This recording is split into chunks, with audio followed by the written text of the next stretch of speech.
Welcome to The Just Life, where we expose problems of injustice, we engage with people making a difference, and we explore ways we can all live justly in everyday life.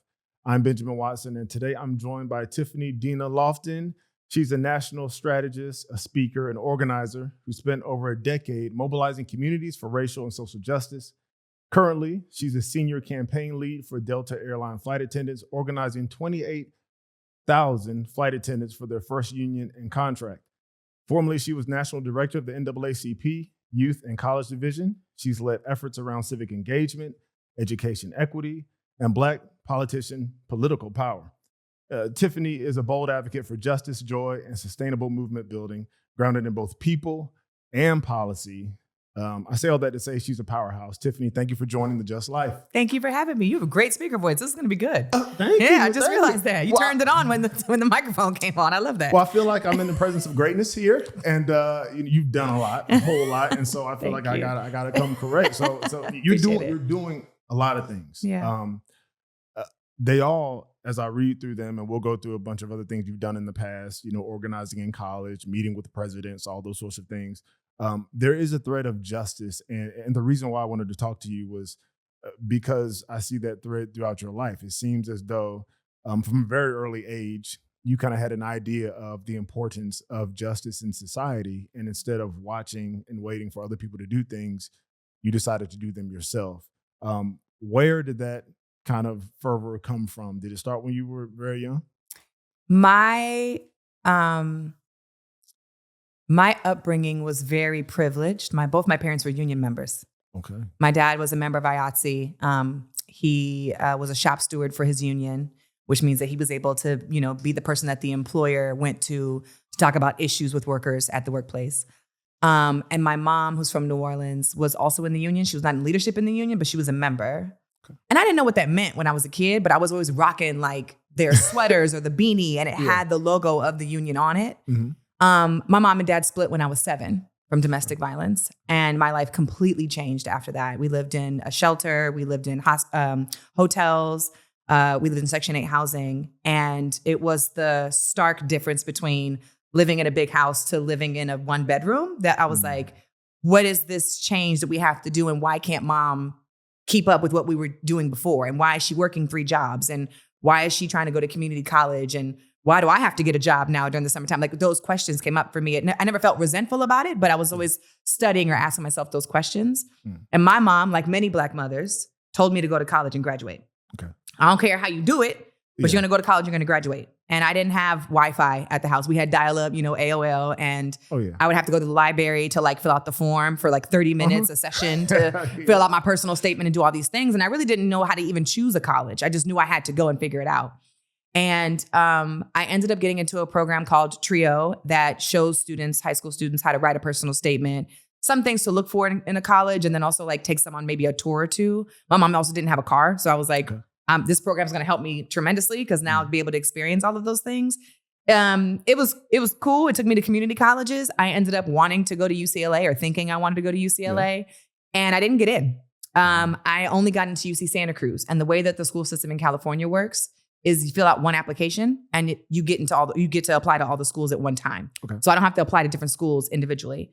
So when I applied to UCLA and I didn't get in, I essentially applied to all of the University of California schools, and the only one I got into was UC Santa Cruz. Wow. And I was like, I'm not going to UC Santa Cruz. Like, I don't know if anybody knows what UC Santa Cruz looks like, but it's very hilly. It's very foresty. It's a beautiful view of the ocean, but it's all white, and there's deer and raccoon and cows. And I'm like... And you were coming from... LA. I was like, I'm not... It's not really what I was hoping and looking for. I wanted to go to UCLA, dang it, right? So when that didn't work out, my mom got this letter, or saw a letter that came in the mail from the Black Student Union at UC Santa Cruz. And the Black Student Union invited me and other admitted Black high school seniors to come to UC Santa Cruz for free for 3 days. And I was like, to see it, just to see it, meet professors, meet the upperclassmen. Where would you live on campus? Where I had hair at the time. Where could you get your hair braided? All those things. So my mom was like, you going on this program? And I was like, okay, fine. So it's a free trip. I took a charter bus. I met at Fox Hills Mall, took a charter bus all the way up to Santa Cruz. How far is that? I'm not... On a charter bus? Yeah. 10 hours. 20 hours? Yeah. 30, when stops? I drive, 5.5, but in a charter bus, it's like 11 hours. And then you got all these people that need to stop at the train, at the gas station to get snacks and use the bathroom and all the things. So it was 11 hours there and back. And so I made the decision on that trip, like many other students that were on that bus, that we were going to the school together because now we had built relationships with each other, right? When I got to the school, the regents, who are the decision makers over the UC system, made a decision to increase our tuition 36%. Mind you, I told you I'm a single parent household. I'm the oldest of 3. And I already took out the maximum amount of student loans that I could take out. Yeah. And I had the Pell Grant at the max, couldn't get any more Pell Grant, couldn't get any more scholarships. So now that you're increasing my tuition, I have a decision to make. Do I take out more student loans or do I just say this is going to cost me too much? I should just go back home, right? And I remember my mom in my ear saying, you gonna go to college, you gonna finish. So I was like, well, I guess I'm taking out more loans. So I did. And I discovered very quickly, because when you're in LA and there's black and brown folks, we didn't really have a politic of what undocumented mean or what immigrant meant. We just all knew we was all in LA together, right? We eat tacos, y'all in Mexico, we down here. This is what we do together. My babysitters were Mexican. Like, this is just what we do. I knew Spanish. I took Spanish classes in high school. This is just our life. But when I got to college, I discovered that there was a separation of status for students. Okay. And if you are undocumented, which means you are not born in the States, then you actually pay out-of-state tuition. So you can be admitted to the university. You get the right test scores. Yep. And you've obviously matriculated through K through 12. But when you get there, you're paying out-of-state tuition because you're not. Okay. And you don't get the same privileges of having the same access to scholarships and loans like I do. Because you're not a citizen. You're not a citizen. Okay. So, and you're also probably low income because your family's not a citizen, right, in the country. So, so some of my students on my floor in my dormitory had to drop out of school. Okay. That made me mad. Because I had to make a choice and I decided to stay and take out more loans. Why can't you stay and take out more loans as well? Why can't we finish this journey together? Yeah. And they said, because we don't have access to the same loans and scholarships that you do. And that is how I got involved in organizing. It wasn't until I ran for student body president at UC Santa Cruz in 2010. I was running a whole campaign on campus. 17,000 students, 2.6% of us were African American. So I'm running for student body president, not BSU president. I mean, that sound like the whole school. Sound like Georgia. That's not where I went to school. That's not like all them schools. any predominantly white university is going to sound like that. 2%. And they, during my campaign cycle, they carved nooses in the desk at school. Somebody carved nooses in the desk at school. And so I was saying to myself, I am sitting here organizing and fighting for other communities and trying to help other people. Yeah. And now I don't feel safe. And it feels like an attack. Somebody's trying to inflict danger or harm on me. Yeah. And that's when I got involved really as being like a student organizer and leader on campus. Well, you were already organizing at that point. Yeah, I was helping out as like a volunteer, but I became a boss when they decided to come for me. and it's education, I was reading where you met with President Obama, that, education is important. That was awesome. You said at one point, and I want to hear that story, but you said at one point that education shouldn't be a privilege, it should be a right. Yeah. It's interesting to hear your backstory, how you were immersed in kind of union work, even though you didn't know it. You were being kind of groomed for that, even though you didn't know it. And then when you saw an intersection point where there was an injustice, you already had the background to act. And because of your experience with education, from what your mom told you, education became important to you. So let's fast forward to the President Obama meeting. What did you tell the president? So it's important to know why I met with him first. Yeah. I was the elected president for what's called the United States Student Association. Okay. We represented 4.2 million college students across the country. Okay. And it was that year that the Higher Education Reauthorization Act was up. Whenever, and it's actually up now again in 2025, whenever Congress decides on their budget, they make considerations on higher education. And oftentimes, if they want to make drastic considerations, they have to change policy, which is in the Higher Education Act. Okay. So college students from across the country went to DC to say, you need to save higher education and fund the Pell Grant at its max level. Mm-hmm. We need you to support, diversity, equity, inclusion. We need you to support what's happening across the country. We need to make the FAFSA easier and in different languages so that other students and parents can fill it out. We need you to make a public student loan forgiveness program. We need you to do all these things. And so my job as the elected leader of all the students across the country was to meet with President Obama, along with other partners, to say to him, we need to prioritize higher education. Here are things that students on campus are dealing with on a daily basis that are not being taken care of, that you just need to be aware of. Yeah. And here's what we're going to Congress to advocate for. So when Congress passes it, we need you to sign it. And what did he say to you? he nodded. He listened to all of us. Of course. He nodded. Uh-huh. And then he shared what he was working on and what he was doing. You know what's really interesting about this story? We had a meeting with him right after, like seconds after. A smaller meeting. Yeah. Smaller meeting, right after he gave his speech about Trayvon Martin. Yes. I don't know if you remember that. He said, I could have been Trayvon Martin. Yeah. Well, no, he said it could have been my son. It could have been his son. That's Yeah. right. That's right. So he did that in a press conference. And then he had the meeting directly after that with us. Mm. And he shared with us his priorities for higher education. Like, yes, he believed that students should have access to higher education, that it shouldn't be as expensive, that he wants to make it more affordable. There's only so much that the White House can actually do. Yeah. So he was saying, if you tell Congress to do it, I will sign it. And then the meeting was over. And I'm going to admit to you, like I look poised now telling you the story. Oh, no. I mean, I was look, geeked. I don't, Are you kidding me? I don't care if you're a Democrat, Republican, if you voted for a president or didn't. When you're in the presence of a president, that's like, right. Depends on the president. No, but still, you're gonna have some type of emotion. Yeah. Yes. Like, charged. You're gonna be charged. Like, yeah. You're gonna be a little off your game, for a minute. Yeah. So that's definitely normal. So so you blacked out. That what you telling me? You have no idea what happened. I don't want to make a long story. Here's what I'll tell you. I told you where I'm from. Yeah. And I know that like me being I met in the Oval Office. Me being in the Oval Office at the White House to meet with the first Black president was more than just like, oh, I'm the president of a national student organization. This meant everything to my people back home. Yeah. High school friends, family, my family in New Orleans, my parents. Like this was gonna, there's nothing I can do for the rest of my life that'll make my family mad at me. Like this is what I'm gonna be most proud of. This is gonna put the Loftin name and the Facet name on the map. We met with President Obama through Tiffany, right? So when I get into the room and he introduces himself and shakes my hand, I freak out and I go, my name is Tiffany Loftin. Nice to meet you. I'm the president of all the students across the country. Just like you, I'm the president. I'm elected. And he was like, okay, nice to meet you. Come on in and have a seat. He's like, this usually happens, but it's okay. I spoke so fast that he just smiled. He was so kind. And he just smiled. He came in. And when I got in the room, I told you I'm an organizer. Yeah. I was looking for, where is the cup with the White House seal on it? Yeah. Because wherever that cup is, that's where he's sitting. And I want to sit as close as possible to him because I know they're going to be taking pictures. I thought this whole thing through. So I get in the room, I see the cup, and I run. I'm in the Oval Office. I'm grown. I run to the chair, sit down, and smile. And my homegirl, Carmen Berkeley, shout out to Carmen Berkeley, who was in the room with me. She's like, what are you doing? I was like, you sit right there. And she was like, what? I was like, sit right there. They're going to take pictures. His cup is right there. Sit over there. And she was like, okay. So he greets everybody. All his staff advisors walk in. He has a seat. And literally, in all the pictures, you right there. He's sitting right here. Right so there. I was like, yes. And so I'm, in all the pictures, I'm like this. Just gaze, just completely tuned out. And at the end of the meeting, I ran back. Secret Service told us to leave because we were walking out of the Oval Office. I ran back into the Oval Office while he was preparing for his next meeting or whatever. I took off the button of my organization and I gently creeped up on him and I said, President Obama. I said, Mr. President.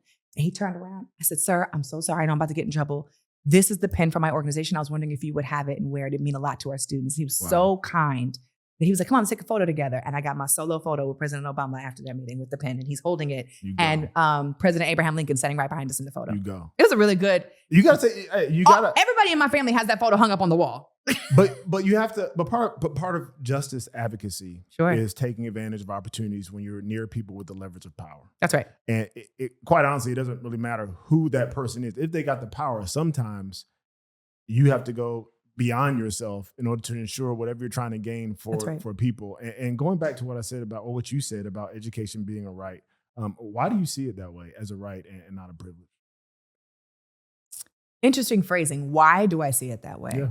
And the reason why I say that is because some people would say that a right would be food, clothing, and shelter. They would call those rights. Other people would say education is a right, safety is a right. Different people will look at the host of rights differently. Sure. But you say that education is a right, a human right. And so I'm wondering why do you think so? What's interesting about the list that you gave, the examples of the list you gave, is even the things that you've listed still aren't rights for people. Food is not actually a right to folks. Otherwise, we'd all have it. And there's some people without it. Yeah. And the only way they're able to get access to those necessities is if they have a job that can pay them so that they can purchase the necessities for themselves. And the only way in this society to get a job that'll cover those necessities is usually to go to college and get an education.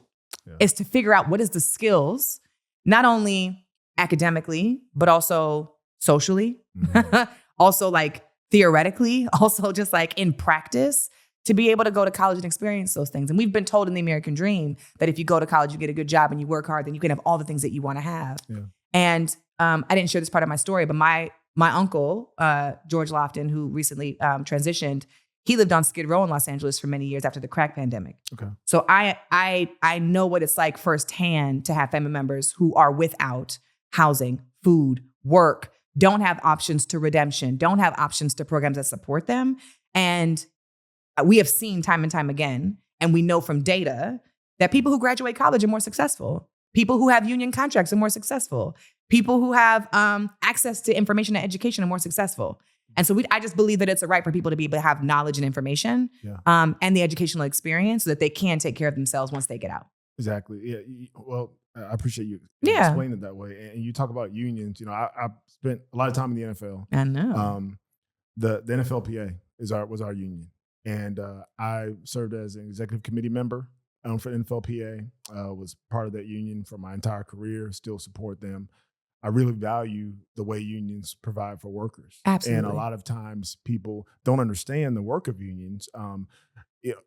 Whether it's player safety in our example, player safety, work rules, hours, even stuff like providing, cleats or whatever it is, practical things that workers need. All that comes through the CBA, contract negotiation, collective bargaining, all those sorts of things. Very important for the American worker. You're working now with Delta, with flight attendants. Tell us about your work for them to unionize and get a contract. My last prayer for work was put me on a project or a campaign that's really big from start to finish. And I'll save you the beginning of the story, but through a bunch of relationships, I found out that Delta airline flight attendants were unionizing. Now, I should just tell people, because there's a misunderstanding, right? You say Delta airline flight attendants, and you're working for them, and folks assume that I work for Delta. Yeah. That is, and as you know, as a union worker, this is not the case. It's not the case, right? Yeah. I do not work for Delta. However, I am diamond on Delta, but I have been for many, don't be laughing at me. I have been for many years. Hey, I'm all about from way over here. I'm all about the diamond life. Listen, I work too hard. I'm not gonna lie. And I fly too much. The trick is not to spend a lot of money. The trick is just to be loyal. Okay? That's the trick. That's true. Okay. Some upgrades. So that's it. And I just get free upgrades all day long. So I had a flight over here with the flight attendant who was rocking their AFA pin, Association of Flight Attendants. Mm-hmm. And if they rock that pin, it's a sign of them supporting the union. Solidarity, supporting union, letting people know that they can come to them and ask them questions about the union and that they might have authorization cards on them. So to tell you what this campaign is, I started 3 years ago, organizing Los Angeles Airport. The way that this campaign needs to work is that because we are working with flight attendants who don't just live in the city where their airport is, they live across the globe and they travel to their workplace, which is a Delta-based headquartered airline location at the airport, and they travel to different parts of the world. We are actually in a different piece of legislation. So NFL players or even police officers, teachers, nurses, the list goes on, firefighters, whoever it is, they're under what's called the National Labor Relations Act. Yep. But anybody who crosses state lines has port workers, railroad workers, flight attendants, pilots, they all go across state lines. So the rules change depending on what state you're going to. So I have flight attendants who might live in North Carolina, but they work out of Los Angeles. Gotcha. And they got to commute back and forth. So what we are working under is called the National Railway Labor Relations Act. Okay. And we have a thing called the National Mediation Board, which are individuals appointed by the president. And sorry, I just got exhausted thinking about that. Okay. Take a breath, reset. So those people, the president appoints those folks, and those folks get to handle disputes at the workplace. But in our case, Delta airline flight attendants do not currently have a union. In order for us to get a union for Delta airline flight attendants, we don't have to just get Atlanta Airport. We have to get every airport across the country. That's why it's 28,000 of them. And why do they need a union specifically? They don't have paid sick leave. They don't have protections the same way that you might have protections as an NFL player or retired, being a sports person with safety. We talk about how safety is really important to the customers on the flight and the airline. We don't often understand or even know as customers what flight attendants actually have to go through for safety precautions on the flight when they get there. Delta changes their rules all the time about employee rules, employee compensations, how you wear your uniform, what you can and cannot do on the flight, how you can style your hair, what you cannot do with your hair. There's safety issues that I've had with flight attendants who have, flown on a flight from LA to Hawaii, and there was exhaust inside the cabin, and the customers are being taken care of, but the flight attendants don't get taken care of. They don't know when they'll get their next raise. Like I said, they don't have paid sick leave. There's a whole bunch of things that just like flight attendants at every other carrier have protections for. United, JetBlue, Southwest, Hawaiian, they all have unions. Delta is the last major carrier that doesn't have one. So they're fighting right now to get a contract. So how would you frame how would you describe this fight for justice? For example, in the NFL, I would say that it's an issue of power being delegated rightly and fairly and not being abused. And what I mean by that is... I know exactly what you mean by that. Exactly. And it's the same thing for flight attendants. So is that in your mind, in your justice mind, is that what you would say is you're protecting them against abuse from an employer? Or someone taking advantage of their employment?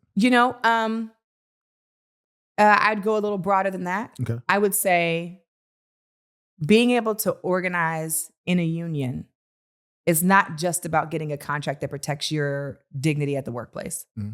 It is about balancing the relationships of power and understanding that just because somebody is the CEO or just because somebody is the executive vice president, that they always have the best interests of the workers.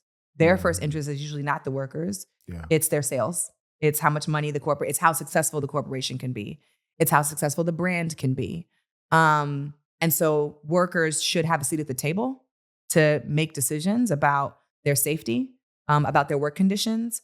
Flight attendants for a very long time didn't have the right to even keep their job after they got pregnant. Once women who were flight attendants got pregnant and they, came off from maternity leave, the airline would just let them go and get a new young flight attendant who could do it and start all over, who didn't have kids. Which goes all the way back, not only to your education example, but the idea of being able to purchase food, clothing, and shelter. 100%. How you gonna take care of your kids? You ain't got no job. Exactly. Yeah.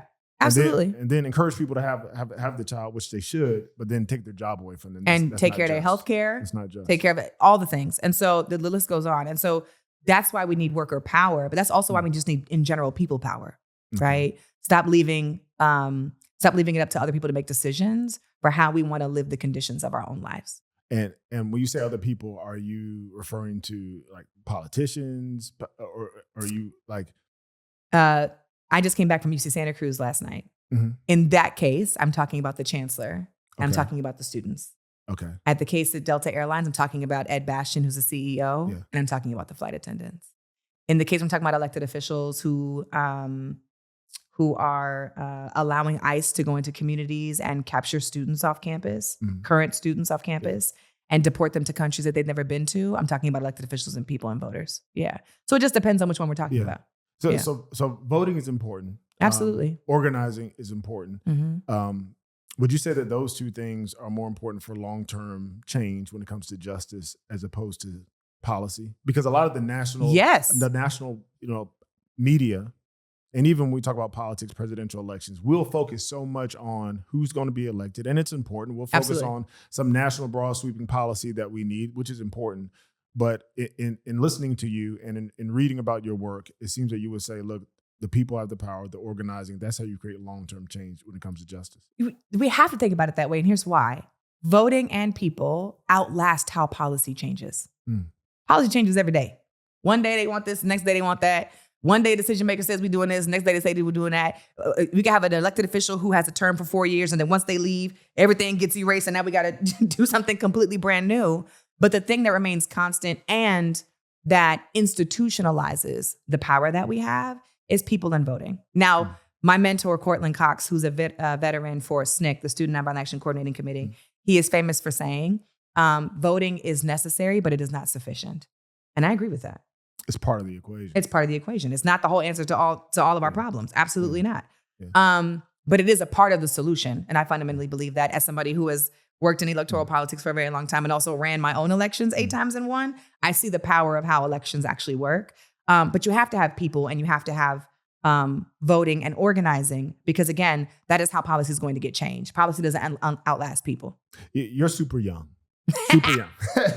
My birthday was just in April. Thanks. Oh, happy birthday. Thanks. You're super young. But how do you infuse that message to the next generation? The importance of people, the importance of organizing, taking control of your own situation in that way, advocating for yourselves, organizing, when so much of the energy and the chatter on media has to do with policy and with national politics? That's such a great question. The other chatter on the news is also like, we don't have the power to do anything about it. Yeah. That's the other piece too, right? Yeah. It's like, That's you true. know, what do we do when they're raising our tuition? Oh, well, they voted. I guess that's what we're going to have to just do. It's like, no, actually, Yeah. my work is so rooted in the belief that people have their own power, and also that they can improve the conditions of their communities if they organize and participate in democracy. And so all that to say, in short, young folks are looking for ways, looking for real examples of how to actually win real campaigns. Mm-hmm. They want to undo injustice. They want to save DEI. They want to end the death penalty. They want to restore reproductive justice. They want to, restore different ethnic studies on campus. They want to make sure that faculty get paid enough money. They want to make, right now at UC Santa Cruz, students are paying $522 a year to their transportation services. And 2 of the buses that broke down, one of the bus drivers just got into a car accident and died.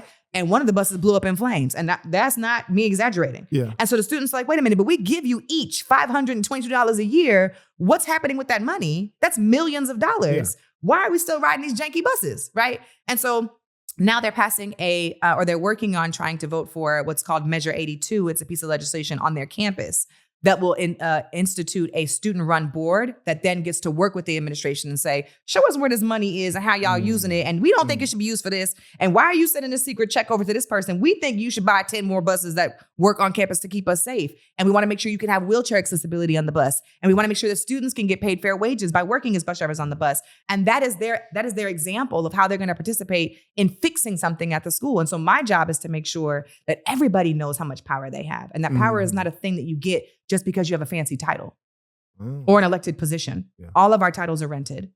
So our job is to make sure that we understand how power moves from person to person. Is that part of your work with the United States Student Association? You seem to have a big heart for students. Is that fair to say? It is, but I don't know why I'm resisting that. Yeah. I don't know why I'm resisting that. I mean, at this point, they keep asking me to help. That's what I feel like keeps happening. Yeah. Well, I mean, college for a lot of people, especially for you, is very transformative. Absolutely. And it seems a lot happened in college to kind of boost you to where you are now. Absolutely. So it makes perfect sense. I don't know why I just can't move on from college. Yeah. Well, I mean, at some point you will, but you know, we're all called to be where we're supposed to be. Amen. Yeah, true. And so along those lines, like, how do you decide where Tiffany is going to pour her energies?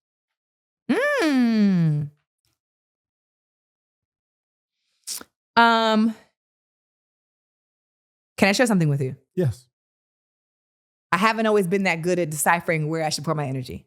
A lot of people who, especially organizers and activists who do this work, are trying to solve every problem all the time, constantly, every day. And I know firsthand what it's like to be in the hospital because you are not well from stressing yourself out, from worrying, from literally having anxiety too much about the conditions of what's happening around the world, and feeling hopeless, because that does something to our psyche, and it sometimes puts people in a depression or makes us feel isolated because we don't know what to do about it, so we feel alone. And so my work with the students, and why I love it so much, and why why it's so contagious for me, is because students aren't there yet. And I once was a student. Exactly. So I'm able to give them, as an alumni, I'm able to give them back the tools and the skill sets that I maybe wish I would have understood more now that I'm out of school and now that I've been doing this work on the national and global level. And also help them with their optimism, help them with their creativity and their imagination to say, why it doesn't have to work this way. So if it doesn't have to work this way because we made this up, what's the alternative? And then spend time figuring out what the alternative is so we can build a strategy campaign to help us get there. I love working with students, not just UC Santa Cruz. I'm working with students all over the country. Yeah. The organization that you mentioned, the United States Student Association, it actually died in 2018. There was some drama that happened in the organization and the doors closed.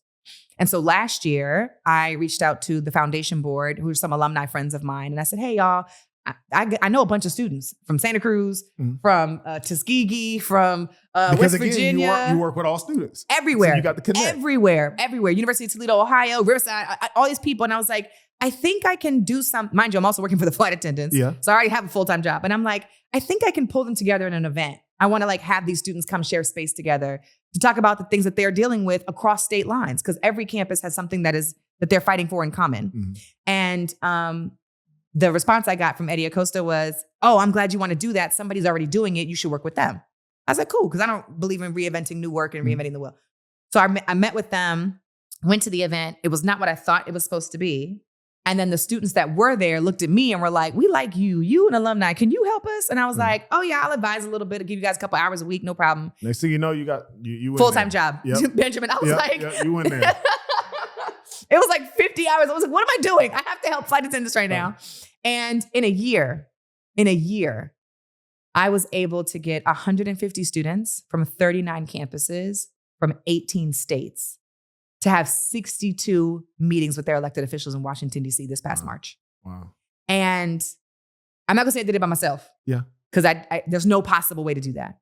But I've been able to orchestrate the rebirth of the organization. And at that conference where they met in DC to meet with those elected officials, they passed a charter agreeing to rebirth the organization and create their first board of directors. And we have our meeting in 2 days. Wow. Wow. I love this work. Wow. Well, I can tell. I can tell. And you're working with people who, students, obviously, in this case, are energized. There are a lot of people who are not students and who are, over 40 maybe, and don't feel as energized. What's your advice to people who say, you know what, there are issues that I care about, but I'm going to let someone else deal with that because I just don't have the time. Like I got responsibilities. I'm not a student. I don't have time. I don't have energy to be organizing and to be going to meetings and stuff like that. But things are still important to me. And for many people, they feel sidelined because they don't know what step to take. Mm-hmm. And so what they will do is say, my best form of activism is my vote. And then I'll complain because the vote only counts for so much. Mm-hmm. What's your advice to those folks? I'd say that they're right, though. Right? Mm-hmm. The vote is, and again, it's necessary, but it's not sufficient, but the vote is enough. Some people only have the capacity and the bandwidth to do that. And I'm not going to shame people for just voting. Yeah. Like, I'm glad, thank you for voting, right? Mm-hmm. People are often given the advice to join organizations. And I think that that's just so vague that people just don't know where to search for organizations that they align with. Yep. And so I've encouraged people, which sometimes overwhelms me because then people really take the advice forward. I encourage people to reach out to me and say, like, what kind of issues do you care about? If you care about immigration work, have you heard of United We Dream? If you care about reproductive choice, have you heard about Power to Decide and Beyond the Sheets? Have you, if you care about racial justice work, have you heard of the NAACP? Are you involved with your NAACP in your local community? And I think that's fine advice. I'm not mad at that. Like that's great. But on a very basic level, to not stress people out, I usually tell people 2 things. 1, find something that you care about in your community and just go participate and help. Whether that is parent-teacher conference for your kids at school, whether that is your kids are in sports and now you can be a volunteer and drive some of the kids back and forth to the practice. Better not make my car dirty. I was about to say, you got 7, so kids, boy.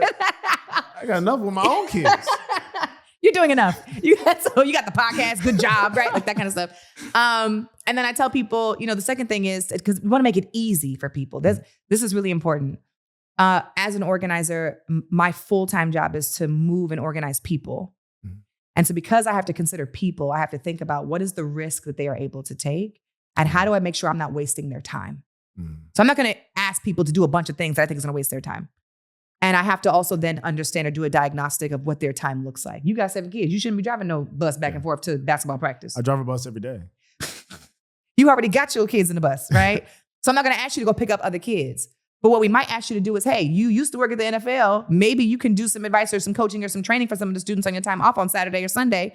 Can you come after church? And you might say yes to that because I know your personal background. Mm-hmm. I know what you care about. I know you got kids that are already over there playing sport. And so you might more likely say yes to supporting and coaching kids in that way. And that's what we need to think about asking people to do, not just arbitrarily join an organization. Mm-hmm. But then the second thing I ask people to do is really important.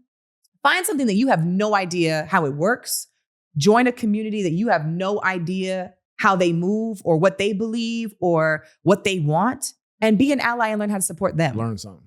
Learn something. Go support and help them. So I sit on the foundation. Get out the silo. Anybody. And you don't have to stay there, right? You don't have to stay in the organization.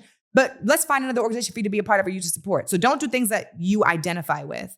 I do not identify as undocumented. I sit on the foundation board for United We Dream, which is the largest immigration justice organization in the country. Mm-hmm. And I want to learn and be supportive and help, and then also find ways to connect their work to the students that I'm working with across the country. And it's been super helpful for me just as an organizer and an advocate to support that community legally, also in other ways, and then also to help the students that I'm working with now so that they can be better advocates as well. Yeah. So we got to find both. We got to help us, and then we got to help somebody else. Yeah, I want to get your opinion on faith, religious institutions, and injustice. But first, I want to kind of ask you. You mentioned being focused on the things that are important to you, which is obviously what you're doing, the student advocacy, those sorts of things. If you looked around the landscape, even globally, when it comes to injustice, what are some places where you've either been involved in the past or you think in the future you may want to be involved and have a voice in?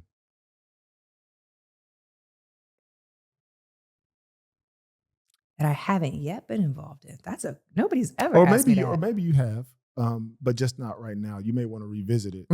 Or are there some places that you haven't, some things that you haven't necessarily been involved with? And you say, you know what, at some point, this is a problem. Yeah. I just don't have the capacity to get into that right now. That's a long list. Give me my phone. I've made a list of my notes already. Like, we need to figure out why we got to pay for hospital parking. I don't understand that. That's like simple stuff. There are two things you probably don't know about me. Or maybe you do because you read everything, but these are two things I'll share with your audience. The first is, I have been a very strong advocate for abolishing the death penalty.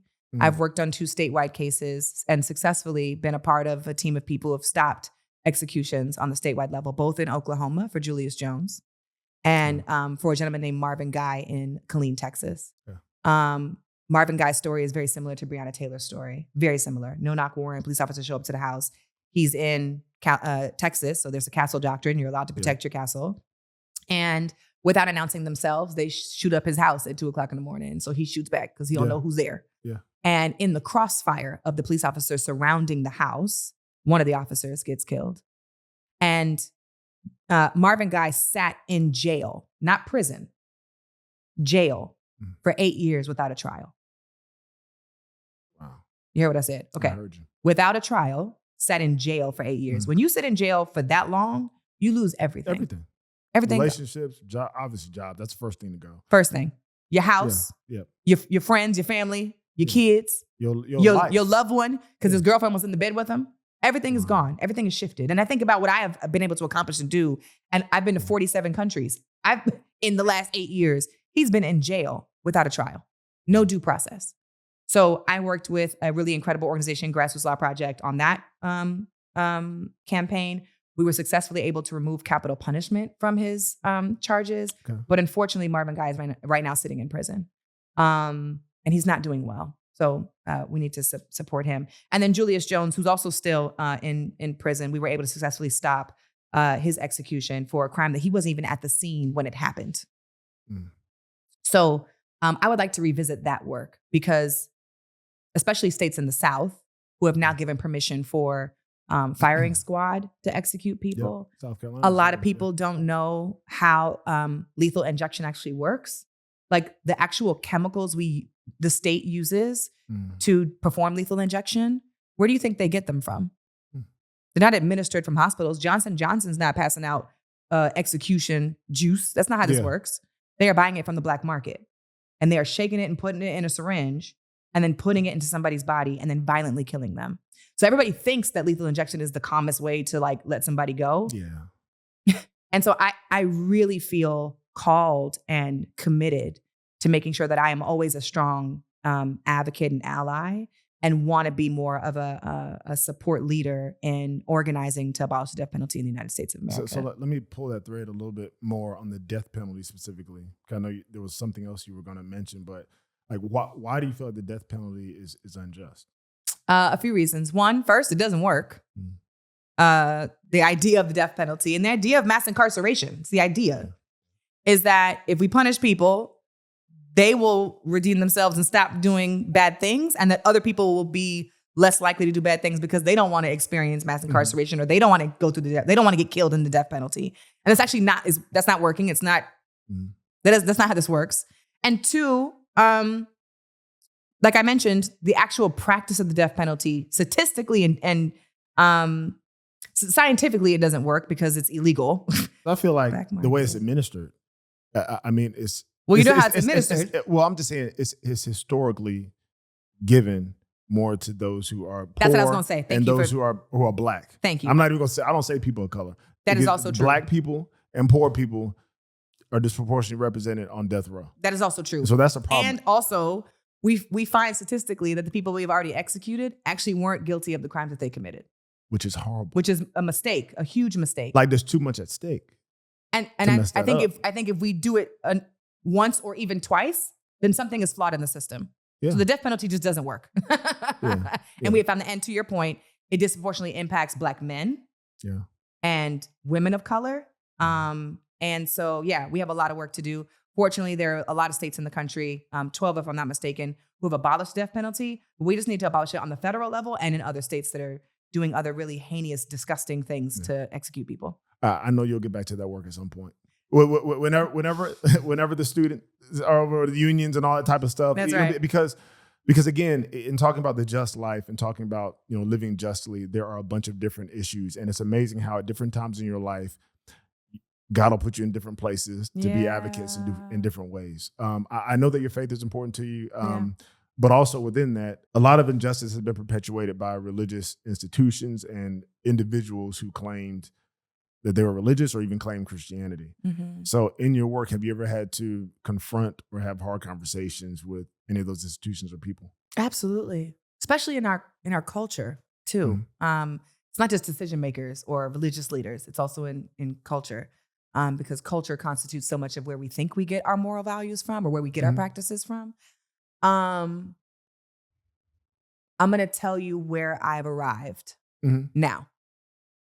I fundamentally believe, without question, that human beings have rights, and that as other fellow human beings on this planet, we are required. It is so necessary for us to respect other people's rights, and for us to keep each other safe. And there are practices and traditions and beliefs that go against that belief that I've arrived at. And so I have often been questioned as a Christian, organizing for reproductive justice and what do you mean immigrants. What do you mean by that? What do I mean by organizing for reproductive justice? What do you mean by reproductive justice? That's an ambiguous term. You're like how would you define? I would define it like this. How would you define it? The right for freedom to choose what they're going to do with their own bodies. Okay. And in addition to that, immigration. Mm-hmm. In addition to that, what's happening in Palestine, which I've been 3 times, organized racial justice delegations to Palestine, and seen the conflict firsthand. And faith also, intertwines when we talk about privilege and white supremacy, as it relates to erasing books in campuses and schools, as it relates to tearing us down from websites, and our history, as it relates to even how we practice and where we worship, and what's allowed and permissible and what's not allowed and permissible. And so I've just always arrived at asking people questions, not to be hunters, but to be fishermen. Yeah. And to ask people questions on why they arrive at the place that they arrive at. Yeah. And oftentimes, more than often, I find that we actually want the same thing. We want the same safety and protections for our people. Yeah. And you talk about this a lot, which I appreciate. We often arrive in the same place. Yeah. It can be very emotional and very polarizing. But if we can arrive at the same place, we can agree that people need to be safe and that people deserve safety. We don't have to give people permission to be safe. And so that's where just I arrive. I think that I have had the privilege of attending churches with really progressive leaders and pastors who take these conversations very seriously and understand that their role in the pulpit is to not just fantasize about salvation, but to really talk about what's happening right now. So when we leave the church doors, we have what God told us or what he wants to prepare us with for the rest of the week, not just so that I'm a good Christian and I'm not doing things that I'm not sinning, but that I can actually navigate injustice in our country, at my job, in my friend group, in our communities. And I think that's just a really privileged place that I've been able to sit. I haven't had to argue with any pastors recently. recently. Some will call it orthodoxy and orthopraxy, right thinking and right living, that our living and our pursuit of justice comes out of our belief. So thank you for that. The last thing, this podcast is called The Just Life. What a great conversation. So I ask everybody, the just life means what? And so for Tiffany, the just life means what? Doing something when you see injustice every time. As often as you can. That's what it means. While taking care of yourself in the process. Love it. Yeah. Well, thank you for your time. My thank pleasure. you for what you're doing. Thank you. You've been an encouragement. Thank you. What a great conversation. Thanks for the questions.